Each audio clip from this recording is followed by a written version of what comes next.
নমস্কার। আজকের আলোচ্য বিষয়, যদি ভয়ঙ্কর শারীরিক ও মানসিক কষ্ট হয় কোনো জাতক বা জাতিকার, তাহলে কি করবেন সেই নিয়ে দু চারটি কথা বলছি বাস্তুশাস্ত্র মতে এবং জ্যোতিষশাস্ত্র মতে। আমি একটু আপনাদের টোটকা হিসেবে আপনাদের আমি বলবো, মন দিয়ে শুনুন।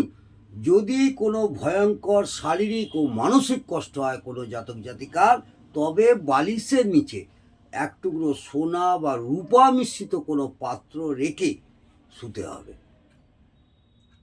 বোঝা গেল? বালিশের নিচে সোনা রূপা মিশ্রিত কোনো পাত্র, সোনা বা রূপা মিশ্রিত একটা কোনো সিঁদুর কৌটোর মতন বা ছোট কোনো পাত্র রেখে শুতে হবে বালিশের নিচে। যদি এই কষ্ট কোনো শত্রুর জন্যে হচ্ছে, যদি এই কষ্ট যদি কোনো শত্রুর জন্যে হচ্ছে এমন হয়, তবে ক্যাসার পাত্রে, একটা ক্যাসার পাত্র নেবেন।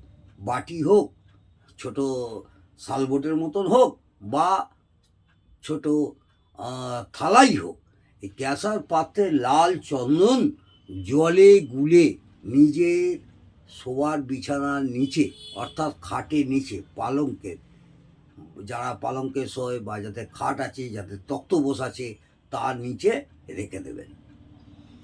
যদি এই কষ্ট প্রাণদায়ী হয়, একদম প্রাণদায়ী কষ্ট হচ্ছে, হ্যাঁ, মরণাপন্ন কষ্ট হচ্ছে, তাহলে কি করবেন? তাহলে একটা রূপোর সাপ, সোনার দোকান থেকে একটা রূপোর সাপ বানিয়ে বালিশের নিচে রেখে দেবেন। বালিশের নিচে রেখে শয়ন করবেন। আবার বলি, মন দিয়ে শুনুন, প্রয়োজন হলে লিখে নিতে পারেন। এইটা প্রয়োগ করে আপনারা আশানুরূপ ফল অবশ্যই পাবেন।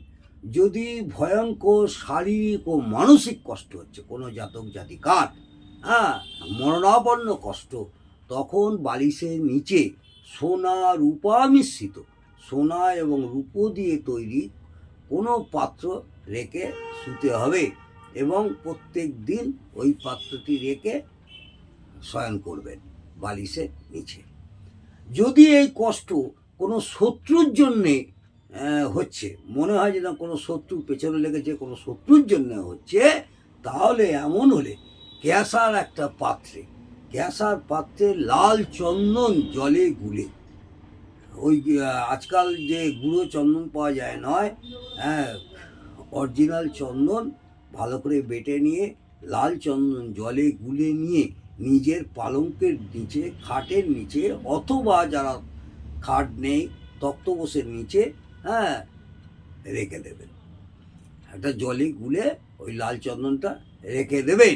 যদি এই কষ্ট প্রাণদায়ী হয়, মরণাপন্ন, হ্যাঁ, প্রাণদায়ী হয়, তবে রূপোর একটা মাছ তৈরি করবেন।